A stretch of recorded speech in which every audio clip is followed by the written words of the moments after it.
चंपा रुक, सुन रही है? कुछ अजीब सी आवाज आई। हाँ जी, मुझे भी लगा जैसे कोई बुरी तरह कर रहा हो। कहीं कोई घायल तो नहीं? आवाज तो दर्दनाक है। कहीं कोई जंगली जानवर तो नहीं, या किसी बेचारे का शिकार तो नहीं हो गया इस घने जंगल के किनारे? बचाओ, कोई है, मेरी मदद करो। ये तो इंसानी आवाज लग रही है। चलिए देखते हैं, कोई मुसीबत में है।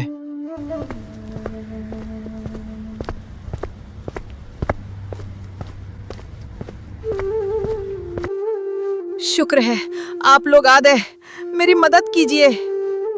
हे भगवान, ये घोड़ा बोल रहा है।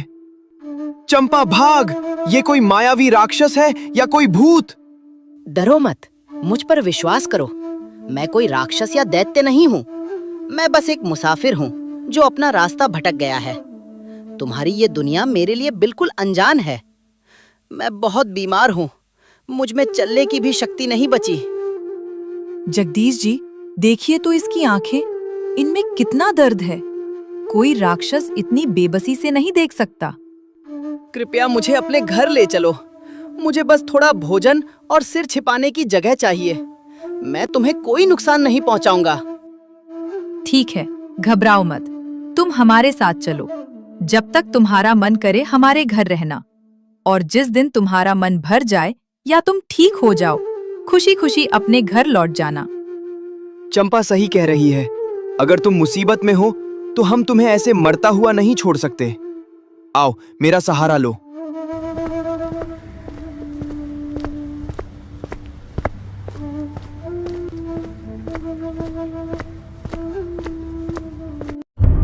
अब बताओ, तुम आखिर हो कौन और कहां से आए हो? मैंने आज तक अपनी पूरी जिंदगी में किसी जानवर को इंसानों की तरह बात करते नहीं सुना। मैं इस लोक का नहीं हूँ जगदीश। मैं एक दूसरे लोक से आया हूँ जहाँ सब कुछ ऐसा ही अद्भुत है। मैं बस सैर करने निकला था, लेकिन इस दुनिया की आबो हवा और रास्तों ने मुझे उलझा दिया। यहाँ की बीमारियां मेरे शरीर को झेलने की आदत नहीं है। दूसरे लोक से? ये तो सुनकर ही दिमाग चकरा रहा है। पर खैर, अब हम सब बहुत थके हुए हैं। तुम अब सुरक्षित हो। हाँ, अभी तुम आराम करो। शरीर को आराम मिलेगा तो कल तक बेहतर महसूस करोगे। ठीक है, अब आराम करते हैं। बाकी की बातें कल सुबह करेंगे। शुभ रात्रि। आप दोनों का बहुत आभार। शुभ रात्रि।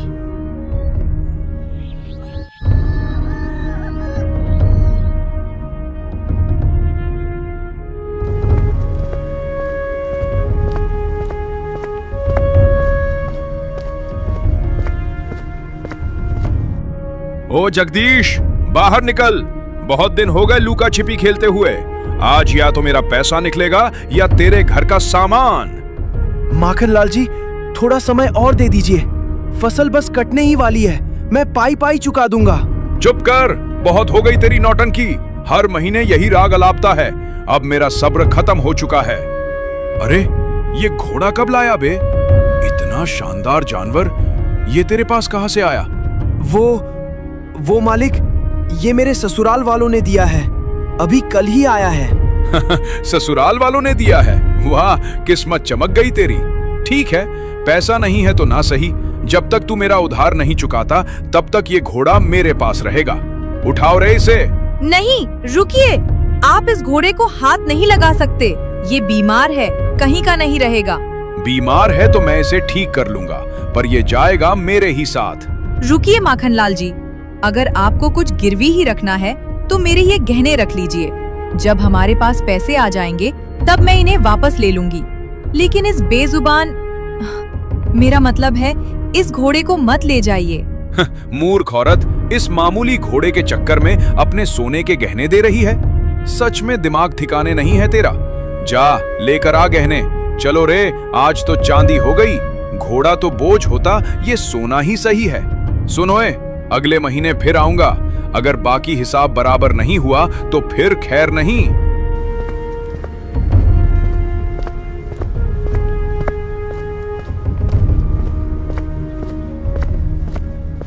चंपा, ये क्या किया तूने? अपनी माँ की आखिरी निशानी भी दे दी। चंपा, तुमने मेरे लिए अपना सबसे कीमती धन त्याग दिया। मैं तुम दोनों की इस दया को कभी बेकार नहीं जाने दूंगा। चुप कर पगले, उपकार कैसा? जब से तू हमारे घर आया है मुझे ऐसा लग रहा है जैसे मुझे मेरा खोया हुआ बेटा मिल गया हो। तू मेरे लिए सिर्फ एक घोड़ा नहीं, अब मेरे बेटे के समान है। और एक माँ के लिए उसके बच्चे की सलामती के आगे ये सोना चांदी तो क्या, पूरी दुनिया की दौलत फीकी है। चंपा माँ, आपने मुझे बेटा कहकर जो दर्जा दिया है उसका एहसान मैं अपनी आखिरी सांस तक नहीं भूलूंगा। मेरे लोक में वचनों की बड़ी कीमत होती है। आज से आपकी रक्षा और आपकी खुशहाली मेरी जिम्मेदारी है। बात तो सही है चंपा, लेकिन माखनलाल अगले महीने फिर आएगा। अगर हमने उधार नहीं चुकाया तो वो हमें घर से निकाल देगा। घबराइए मत जी, भगवान ने साथ दिया है तो आगे भी रास्ता निकलेगा। चलो बेटा, अब बातें बहुत हो गईं। अब खेत चलने का समय हो गया है। अगर हम सब मिलकर मेहनत करेंगे और फसल अच्छी होगी, तभी तो हम माखनलाल का कर्जा उतार पाएंगे।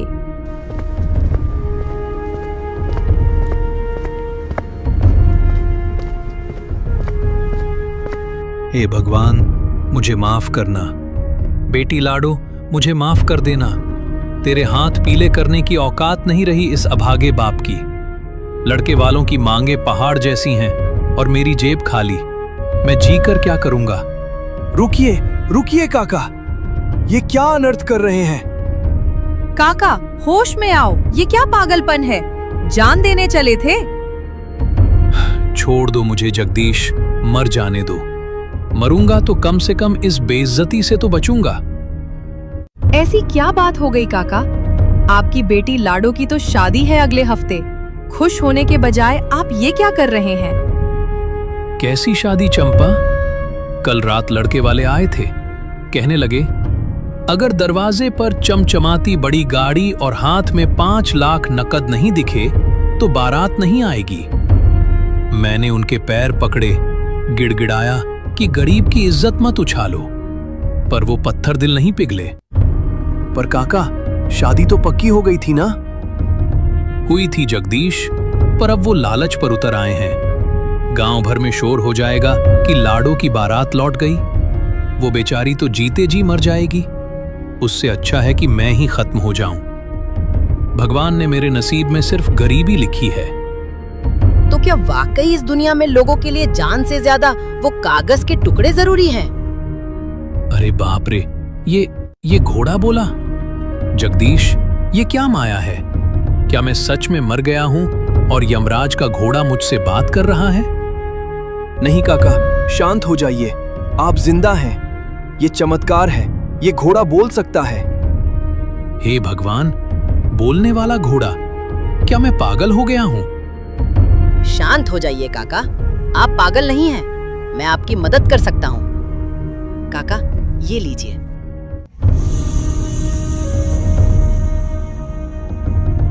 इसमें आपकी बेटी की शादी और आपकी पूरी जिंदगी के लिए पर्याप्त धन है। जाइए, अपनी बेटी के हाथ शान से पीले कीजिए। ये सच है? मैं कोई सपना तो नहीं देख रहा। बेटा, तुम जो कोई भी हो, मेरे लिए साक्षात भगवान हो। रुकिए काका, एक शर्त है। अगर आपने किसी को भी बताया कि ये पैसा कहाँ से आया या मेरे बोलने की सच्चाई किसी को भी पता चली, तो उसी पल आपकी बेटी विधवा हो जाएगी। याद रखिएगा, ये राज राज ही रहना चाहिए। नहीं, मेरी जुबान कभी नहीं खुलेगी। मैं अपनी बेटी की खुशियों पर कभी आंच नहीं आने दूंगा। आपका ये एहसान मैं कैसे चुकाऊंगा?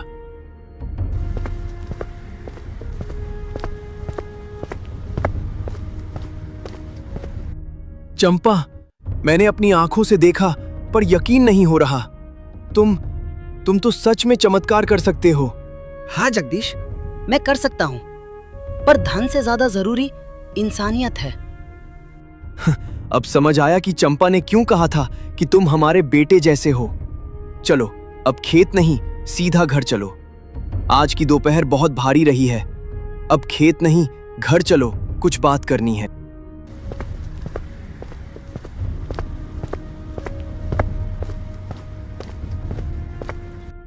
अरे आप लोग वापस क्यों आ गए? अभी तो सूरज सिर पर चढ़ा है।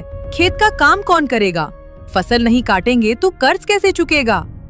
अरे चंपा, अब खेत और फसल की चिंता छोड़। तूने देखा नहीं इस घोड़े ने काका के लिए क्या किया? ये जादुई घोड़ा है चंपा। ये हमें जितना चाहे उतना पैसा दे सकता है। अब हमें मेहनत करने की जरूरत नहीं। रुकिए जगदीश जी, शायद आपको कोई गलतफहमी हुई है। मैं कोई सोने की खान नहीं हूँ। मैं किसी एक इंसान की सिर्फ एक ही इच्छा पूरी कर सकता हूँ। मैंने अपनी शक्ति का उपयोग उस बूढ़े किसान के लिए कर दिया क्योंकि उसकी जान दांव पर थी। अब आप बताइए, आपकी सबसे बड़ी इच्छा क्या है? क्या तुम मेरे मरे हुए बेटे को वापस ला सकते हो? क्या इस दुनिया में ऐसा मुमकिन है?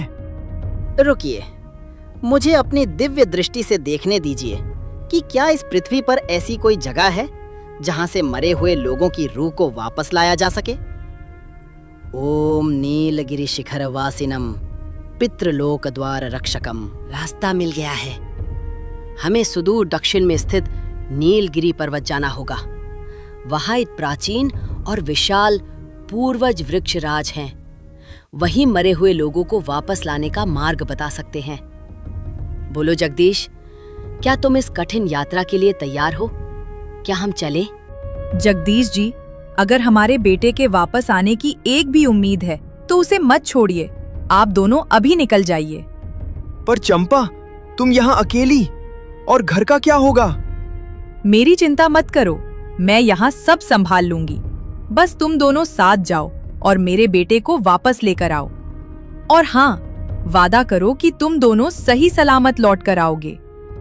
घबराओ मत माँ, जब तक मैं साथ हूँ जगदीश जी को खरोच भी नहीं आएगी।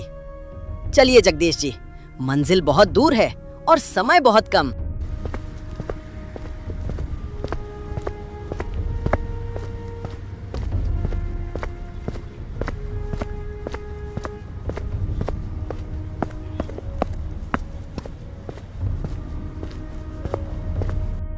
रुक जाओ भाई, अब मुझसे एक कदम भी नहीं चला जा रहा।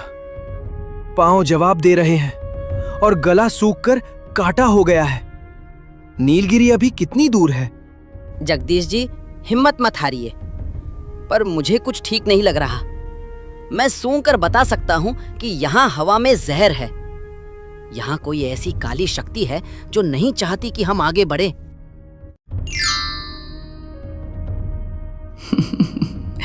आहा, बहुत जानकार जानवर है रे तू तो।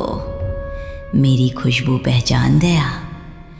क्या लचीला और कोमल मांस होगा तेरा। और ये बूढ़ा इंसान, इसकी हड्डियां चबाने में तो बड़ा मजा आएगा। अरे बाप रे, ये क्या बला है? भाई भागो यहाँ से, ये हमें कच्चा चबा जाएगी। भागोगे कहाँ?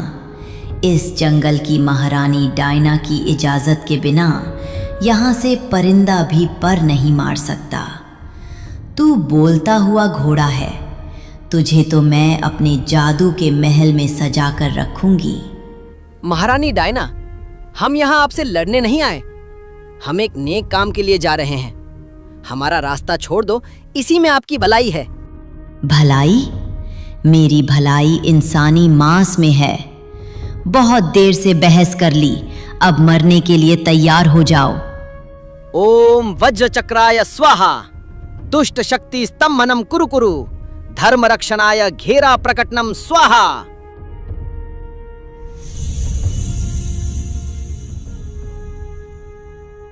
ये क्या किया? छोड़ मुझे। ये कैसा तिलिस्म है? मैं इस घेरे से बाहर क्यों नहीं निकल पा रही? ये धर्म का घेरा है डायना। जब तक तुम्हारे मन में पाप और मांस की भूख रहेगी, तुम इस घेरे को पार नहीं कर पाओगी। जिस दिन तुम अपने आप को पूरी तरह सुधार लोगी और दूसरों को सताना छोड़ दोगी, ये घेरा अपने आप गायब हो जाएगा। तुमने तो इसे बिना छुए ही कैद कर दिया।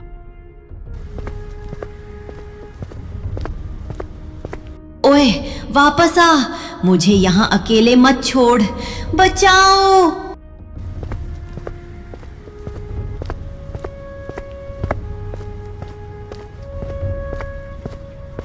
ठहर जाओ तिनको। तुम्हारी हिम्मत कैसे हुई नागेश्वर नगरी की शांति भंग करने की? ए बोलने वाले जानवर, तू अपनी मर्यादा भूल गया है। एक अदने से इंसान के लिए तूने देवलोक की शक्तियों का तमाशा बना दिया। मैं मर्यादा नहीं, अपना कर्तव्य निभाने आया हूँ महाराज। कर्तव्य? इस 2 पैरों वाले जीव के लिए? अरे ओ घोड़े, तू मूर्ख है। ये इंसान वही प्रजाति है जो अपनी कुल्हाड़ी की धार तेज करने के लिए मेरे भाइयों को काट डालते हैं। ये तुम्हें प्यार नहीं करते, ये सिर्फ तुम्हारी ताकत का इस्तेमाल करते हैं। आज तू इसके काम आ रहा है तो ये तुझे बेटा कह रहा है, कल तू लंगड़ा हो जाएगा तो यही जगदीश तुझे सड़क पर छोड़ देगा। छोड़ इसे और अपने लोक वापस जा, वरना मैं तुझे यहीं राख कर दूंगा।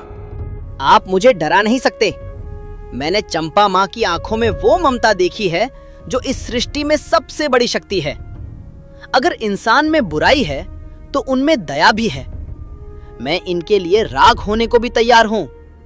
और तू, ए लालची इंसान, तू यहां अपने बेटे के मोह में आया है या इस घोड़े की जादुई शक्तियों का फायदा उठाने? सच बोल, अगर तू अभी इस घोड़े को यहीं छोड़ दे तो मैं तुझे दुनिया का सबसे अमीर आदमी बना दूंगा। इतना सोना दूंगा कि तेरी 7 पीढ़ियां राज करेंगी। क्यों एक जानवर और एक मर चुके बच्चे के लिए दर दर भटक रहा है? बोल, क्या चाहिए, सोना या ये घोड़ा?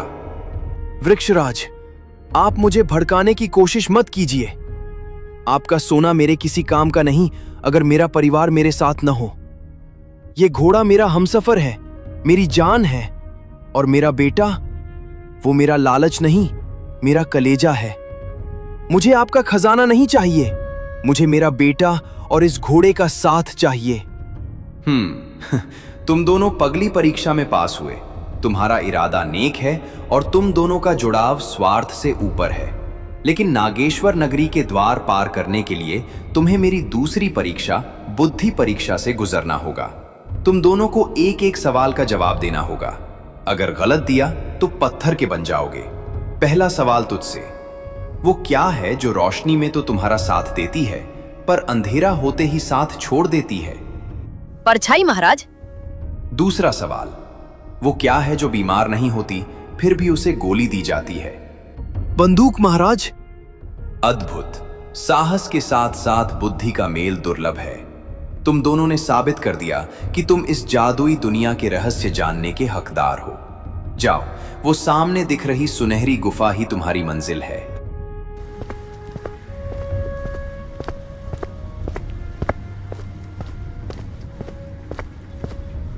भाई, यहां पहुंच तो गए पर अंदर जाने में पैर कांप रहे हैं। क्या सच में इस अंधेरी गुफा में मेरे बच्चे की धड़कनें वापस मिलेंगी? हिम्मत मत हारिए जगदीश जी, अब डरने का समय बीत चुका है। यही वो जगह है जहां प्रकृति और परलोक की सीमाएं मिलती हैं। ये वही गुफा है जहां इंसान के दोबारा जीवित होने का वो रहस्य छिपा है जिसे सदियों से किसी ने नहीं जाना। इस रोशनी में एक अलग ही खुशबू है, बिल्कुल वैसी ही जैसे मेरे बेटे के कपड़ों से आती थी। यहाँ की हवा पवित्र है। यहाँ कदम रखते ही हमारे कर्मों का लेखा जोखा शुरू हो जाएगा। अब संकोच मत कीजिए, मंजिल अब बस कुछ ही कदमों की दूरी पर है। अब अंदर चलो और याद रहे, अंदर जो भी दिखे उससे विचलित मत होना। ठीक है, मैं तैयार हूं। अगर मेरे बेटे को वापस पाने का रास्ता यहीं से गुजरता है तो मैं मौत के द्वार तक भी जाने को तैयार हूं।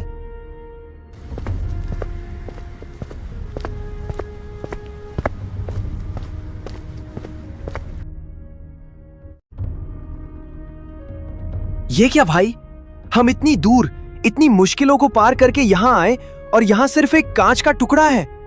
क्या ये आईना मेरे बेटे की जान वापस लाएगा? ऐसा नहीं हो सकता। ठहरिए जगदीश जी, जल्दबाजी मत कीजिए। ये कोई मामूली कांच नहीं, ये त्रिकाल जादुई आईना है। हमारे हर प्रश्न का उत्तर इसी के पास है, लेकिन अभी ये सुप्त अवस्था में है। इसे जागृत करना पड़ेगा, तभी ये हमसे बात करेगा। कौन है जिसने मुझे युगों बाद पुकारा है? बोलो, पहले अपनी पहचान बताओ, तभी मैं तुम्हारे सवालों के जवाब दूंगा। मैं जगदीश हूं, एक साधारण किसान जो अपने मरे हुए बेटे की भीख मांगने आया है। और तू, ए दिव्य प्राणी, तू कौन है?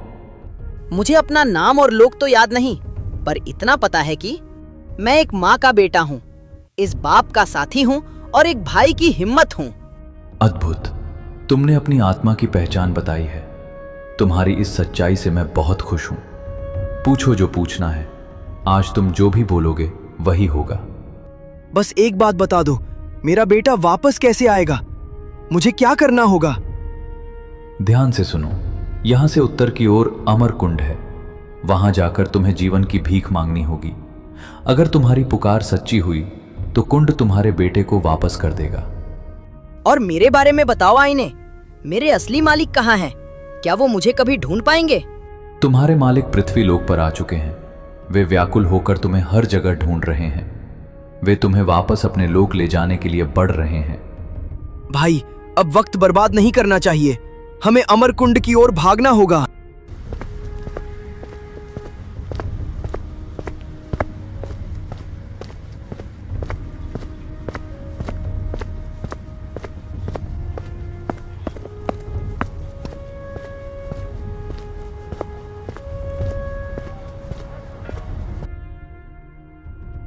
डरो मत इंसानों, मैं तुम्हें खाने नहीं आया।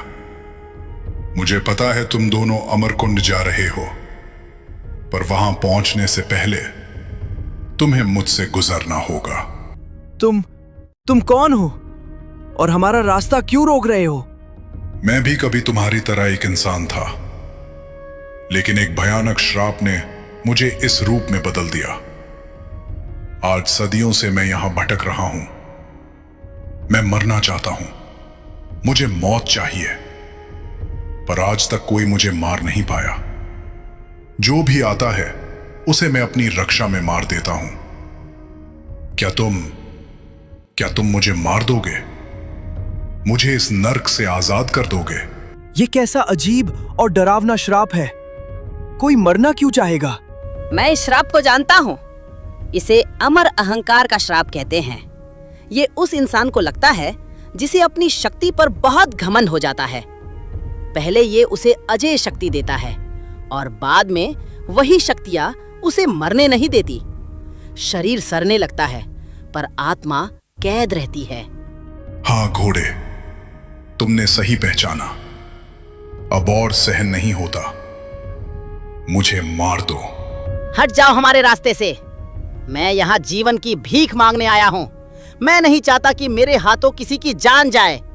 मैं हत्यारा नहीं बनना चाहता। तुम पहले ऐसे जीव हो जिसने मुझे बोला कि मैं मर सकता हूं। अब या तो मुझे मुक्ति दो या फिर लड़ने के लिए तैयार हो जाओ। मारो या मरो। अगर तुम मुझे नहीं मारोगे तो मैं तुम्हें आगे नहीं बढ़ने दूंगा। ठीक है, अगर तुम्हारी मुक्ति का यही एक मार्ग है तो मैं तुम्हें इस कष्ट से आजाद करता हूं। ओम पूर्णमदः पूर्णमिदं देह बंधनम विमोचय स्वाहा। आत्मा ज्योति स्वरूपेण पंचतत्वे विलीयताम।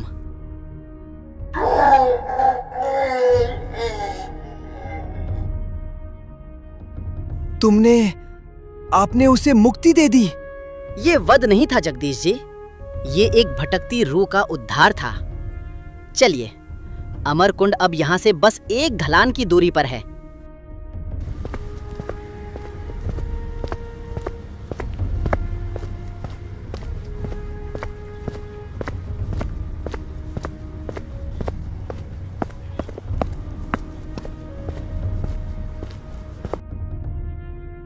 हे अमरकुंड के रक्षक, बाहर आओ। हम यहाँ एक जीवन की भीख मांगने आए हैं। अपनी उपस्थिति प्रकट करो। भाई, ये तालाब तो बहुत डरावना लग रहा है। जगदीश जी, हिम्मत मत हारना। जैसे ही रक्षक प्रकट हो, बिना डरे अपने बेटे की मांग करना। लेकिन याद रहे, वो आपसे दो बहुत ही कठिन और अजीब सवाल पूछेगा। आपकी सच्चाई ही आपके बेटे को वापस लाएगी। कौन है जो मेरी निद्रा भंग कर रहा है? एक अदना सा इंसान और एक परलोक का प्राणी? बोलो, क्या चाहिए? हे नागराज, मैं एक बेबस पिता हूं। मेरे बेटे की असमय मृत्यु हो गई है। कृपा करके उसे वापस कर दीजिए। मैं उसके बिना मर जाऊंगा। जीवन दान देना इतना आसान नहीं जगदीश। तुम्हें मेरी 2 शर्तों का उत्तर देना होगा। अगर तुम चूके तो तुम भी यहीं समा जाओगे। पहला सवाल, अगर तुम्हें अपनी माँ और पत्नी में से किसी एक को चुनना हो तो किसे चुनोगे और क्यों?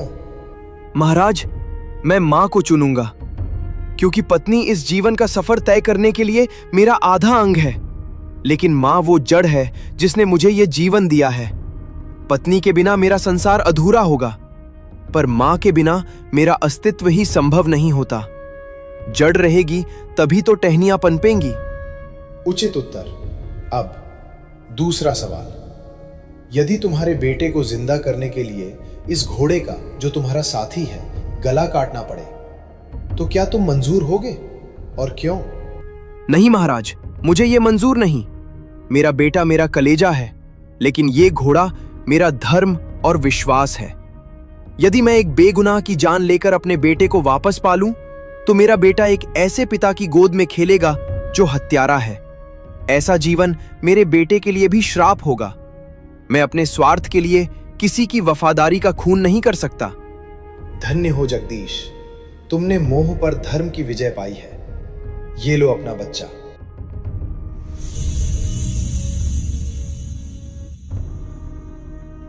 तुम्हारी सच्चाई ने इसे वापस कर दिया है।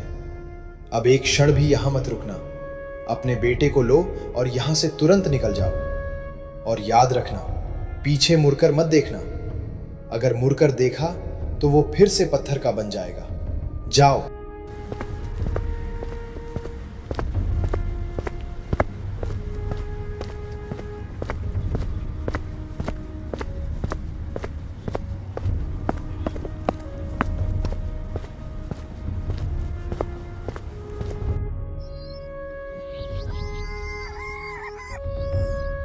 मेरा बेटा, ये मेरा बच्चा है।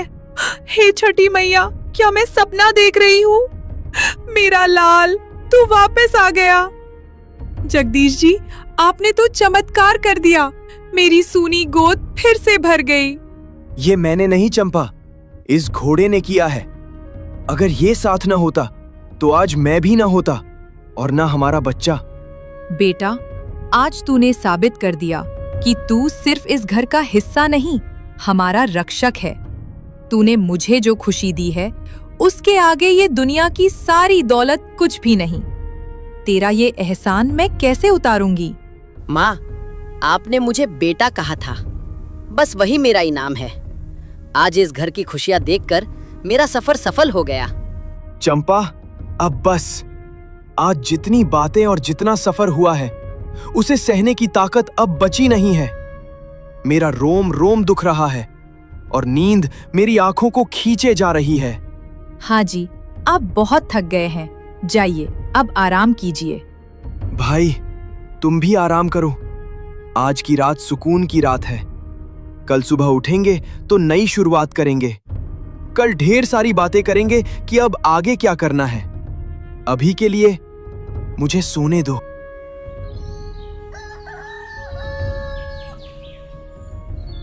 पवन वेग, बाहर निकलो। तुम्हारे वनवास का समय समाप्त हुआ।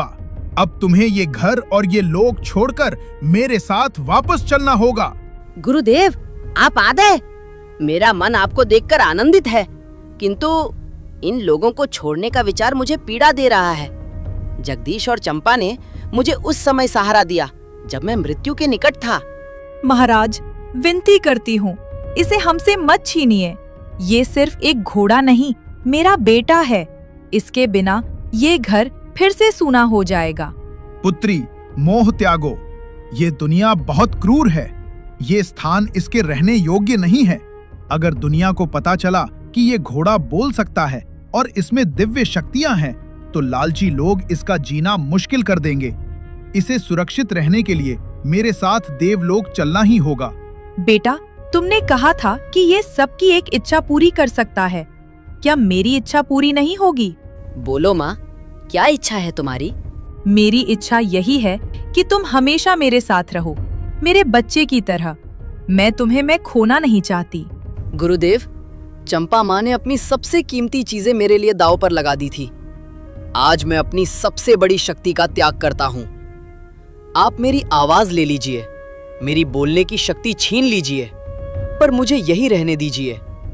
मैं एक साधारण घोड़ा बनकर इनके साथ रहूंगा, ताकि किसी को मेरी असलियत पता न चले और मैं सुरक्षित भी रहूं।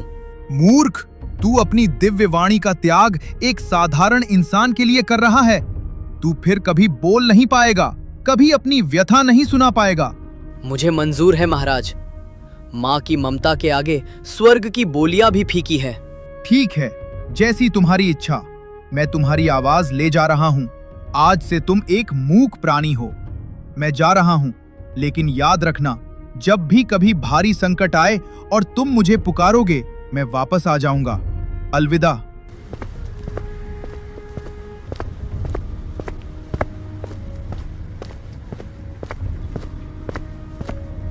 मेरा बेटा, तूने हमारे लिए इतना बड़ा बलिदान दे दिया। अब तू बोल नहीं सकता, पर तेरी धड़कनें मैं हमेशा सुनूंगी। चंपा, आज इंसानियत की जीत हुई है। अब पवन वेग हमेशा हमारे साथ रहेगा। तो दोस्तों, मेरी कहानी तो यहाँ खत्म हुई। मैंने चंपा माँ और जगदीश जी का साथ चुना, क्योंकि प्यार से बड़ा कोई जादू नहीं होता। पर जाने से पहले एक बात तो बताओ, आप लोग मेरी ये जादुई यात्रा दुनिया के किस कोने से देख रहे हैं? मुझे बहुत खुशी होगी ये जानकर कि मेरी कहानी कहाँ-कहाँ तक पहुँची है। जल्दी से कमेंट में अपने शहर या गांव का नाम बताओ।